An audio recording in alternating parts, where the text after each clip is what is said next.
നമുക്കിനി ശബരിമല സ്വർണ്ണക്കൊള്ളയിലേക്ക് വരണം. ശബരിമല സ്വർണ്ണക്കൊള്ളയുടെ വാർത്തയില്ലാതെ നമുക്കൊരു വാർത്താ ബുള്ളറ്റിൻ അവസാനിപ്പിക്കാനാവില്ല.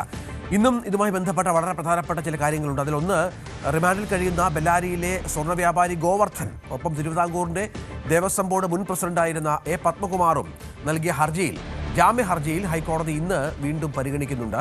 നിരപരാധിയാണെന്നും ശബരിമലയ്ക്ക് വലിയ തോതിൽ സംഭാവന നൽകുന്ന വ്യക്തിയാണെന്നുമാണ് ഗോവർദ്ധൻ ഹർജിയിൽ വാദിക്കുന്നത്.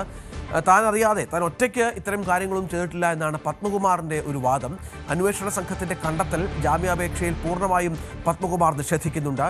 തനിക്ക് ജീവനക്കാരെ ജോലിയുടെ ഭാഗമായി നിയന്ത്രിക്കാനുള്ള ചുമതലയാണ് ഉണ്ടായിരുന്നതെന്നും ഒറ്റയ്ക്ക് ഒരു തീരുമാനവും എടുത്തിട്ടില്ല എന്നുമാണ് പത്മകുമാർ വാദിക്കുന്നത്. അത്തരത്തിൽ നിർണായകമായ ചില വാദങ്ങളുണ്ട് എങ്കിൽ പോലും കോടതിക്ക് ഈ വിഷയത്തിൽ ഒരു വ്യക്തത വരുത്താൻ അന്വേഷണ സംഘത്തിനായിട്ടുണ്ട് എന്നാണ് മനസ്സിലാക്കേണ്ടത്.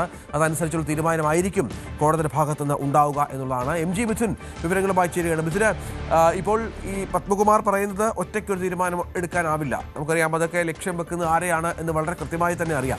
ഇന്നലെയാണ് SIT ഇടക്കാല റിപ്പോർട്ട് കോടതിയിൽ സമർപ്പിച്ചത്. കൂടുതൽ സമയം നൽകിയിട്ടുണ്ട്. വേണമെങ്കിൽ അന്വേഷണ സംഘത്തെ വിപുലീകരിക്കാമെന്നും കോടതി പറഞ്ഞിട്ടുണ്ട്. പത്മകുമാറിന് മറ്റും ജാമ്യം കിട്ടാനുള്ള സാധ്യത തുലോം വിരളമാണ് എന്നുള്ളതല്ലേ ഇതുവരെയുള്ള നീക്കത്തിൽ നിന്ന് മനസ്സിലാക്കേണ്ടത്?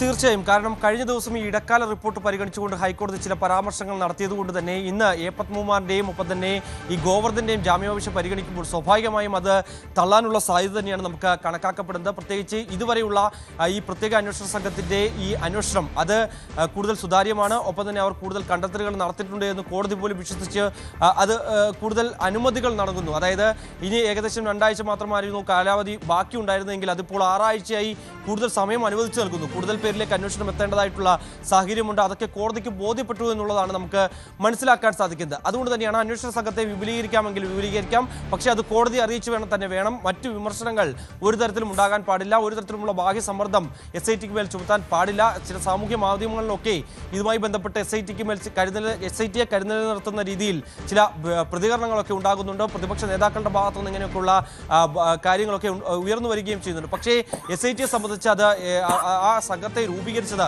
ഉയർന്ന ഉദ്യോഗസ്ഥരെയൊക്കെ ഉൾപ്പെടുത്തിക്കൊണ്ട് രൂപീകരിച്ചത് ഹൈക്കോടതിയാണ്. അതുകൊണ്ട് തന്നെ ഹൈക്കോടതിയിൽ മാത്രം അവർ ഇക്കാര്യങ്ങൾ ബോധിപ്പിച്ചാൽ മതി. മറ്റുള്ളവർക്ക് മുമ്പിൽ ഒരു കാര്യവും ബോധിപ്പിക്കേണ്ട ഒരു സാഹചര്യമില്ല എന്ന രീതിയിൽ കോടതി പറഞ്ഞു വെക്കുകയും ചെയ്യുന്നു. മറ്റൊന്ന്, ഇനി 4 ഘട്ടങ്ങളായി ഈ ഒരു അന്വേഷണം വിപുലപ്പെടുത്തണമെന്നുള്ള ഒരു നിർദ്ദേശമാണ് ഹൈക്കോടതി മുന്നോട്ട് വെക്കുകയും ചെയ്തിരിക്കുന്നത്. അതായത് ഒന്ന് എന്ന് പറയുന്നത്, ഈ 1998 UB ഗ്രൂപ്പ് സ്വർണം പൊതിഞ്ഞുമായി ബന്ധപ്പെട്ട കാര്യങ്ങളാണ് 1ാം ഘട്ടത്തിൽ പരിശോധിക്കേണ്ടത്. 2ാം ഘട്ടത്തിൽ 2019 ശ്രീകോവിലെ കട്ടിളപ്പാളി അഴിച്ചെടുത്ത് സ്വർണം പൂശാൻ കൊണ്ടുപോയത് 2ാം ഘട്ടം എന്ന രീതിയിൽ പരിശോധിക്കണം. 3ാമതായി ദ്വാരപാലക ശില്പങ്ങൾ അഴിച്ച് സ്വർണം പൂശിയതും ബന്ധപ്പെട്ടുള്ള കാര്യങ്ങൾ 3ാമതായി പരിശോധിക്കണം. 4ാം ഘട്ടത്തിൽ 2025 ദ്വാരപാലക ശില്പങ്ങൾ വീണ്ടും സ്വർണം പൂശിയതുമായി ബന്ധപ്പെട്ടുള്ള കാര്യങ്ങൾ പരിശോധിക്കണം എന്നുള്ളതാണ്. അങ്ങനെ ഈ 4 ഘട്ടങ്ങളായി ഇതിൻ്റെ അന്വേഷണം വിപുലപ്പെടുത്തണം. അതിനുവേണ്ടി ഏത് അറ്റം വരെ പോവുകയും ചെയ്യാമെന്നുള്ളത് തന്നെയാണ്. മറ്റൊന്ന്, ഈ VSSC സ്വർണ്ണപ്പാളികളുടെ ശാസ്ത്രീയ പരിശോധന നടക്കുന്നുണ്ട്. ഈ ശാസ്ത്രീയ പരിശോധനയിൽ സ്വർണ്ണപ്പാളികൾക്ക്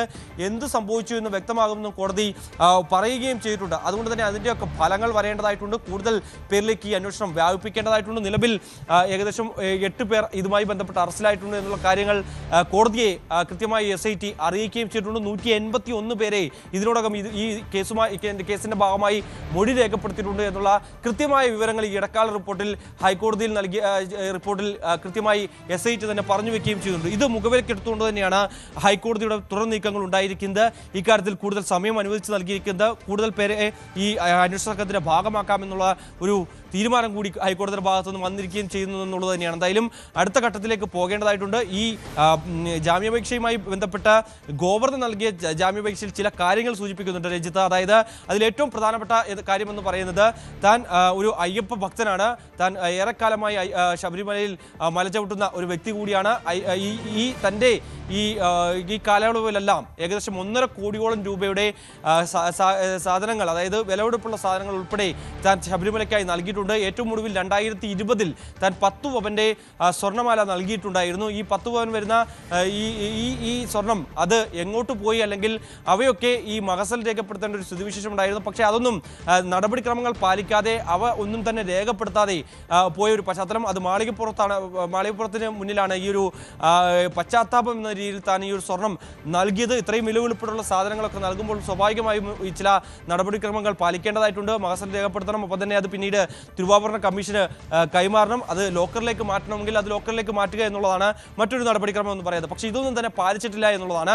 ഒപ്പം തന്നെ ഈ 1.5 കോടി രൂപയോടെ വരുന്ന സാമഗ്രികൾ താൻ നൽകി എന്ന് പറയുന്നതിൻ്റെ ചില തെളിവുകളും ഹൈക്കോടതിയിൽ ഗോവർദ്ധൻ നൽകിയ ജാമ്യാപേക്ഷയിൽ ചൂണ്ടിക്കാണിച്ചിട്ടുണ്ട്. ഇത് സ്വാഭാവികമായും കോടതിയുടെ പരിഗണനയിലേക്ക് വരുമ്പോൾ ഇക്കാര്യങ്ങൾ കോടതി വിശ്വാസത്തിലെടുക്കുമോ, ഗോവർദ്ധന്റെ ജാമ്യാപേക്ഷയിൽ ഏതെങ്കിലും തരത്തിലൊരു നീക്കുപോക്ക് ഉണ്ടാകുമോ എന്ന് കണ്ടെത്തിയിരിക്കുന്നു. എന്തായാലും എ പത്മകുമാറിനെ സംബന്ധിച്ച് സാധ്യതകൾ വളരെ വിരളമാണ് എന്നുള്ളതാണ്. എ പത്മകുമാർ ഇപ്പോഴും പറഞ്ഞുകൊണ്ടിരിക്കുന്നത് താൻ ഈ കേസിൽ തനിക്കെതിരെ ഉയർന്നിട്ടുള്ള കാര്യങ്ങളൊക്കെ നിഷേധിക്കുന്നു.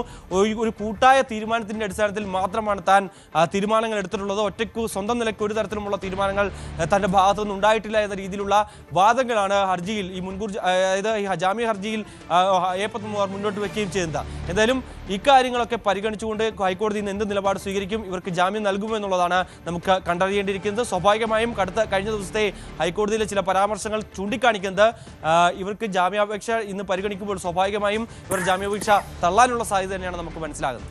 തീർച്ചയായും അതാണ് സാഹചര്യം. ഏതായാലും എ പത്മകുമാറിൻ്റെയും ഗോവർദ്ധൻ്റെയും ജാമ്യാപേക്ഷകളാണ് ഇന്ന് പരിഗണിക്കുന്നത്. രണ്ടുപേർക്കും പ്രധാനപ്പെട്ട ചില വാദമുഖങ്ങളുണ്ട്. അതിലൊന്ന്, പത്മകുമാർ പറയുന്നത് തനിക്ക് ജീവനക്കാരെ നിയന്ത്രിക്കാനുള്ള അധികാരം മാത്രമാണ് ഉണ്ടായിരുന്നത്, താൻ അറിയാതെ താൻ ഒറ്റയ്ക്കൊരു തീരുമാനം തനിക്ക് എടുക്കാനുള്ള അധികാരം ഉണ്ടായിരുന്നില്ല എന്നുള്ള വാദമാണ്. മറ്റൊന്ന്, ഗോവർദ്ധൻ പറയുന്നത് 1.5 കോടി രൂപയോളം ഗോവർദ്ധൻ ശബരിമല ക്ഷേത്രത്തിനായി സംഭാവന നൽകിയിട്ടുണ്ട്.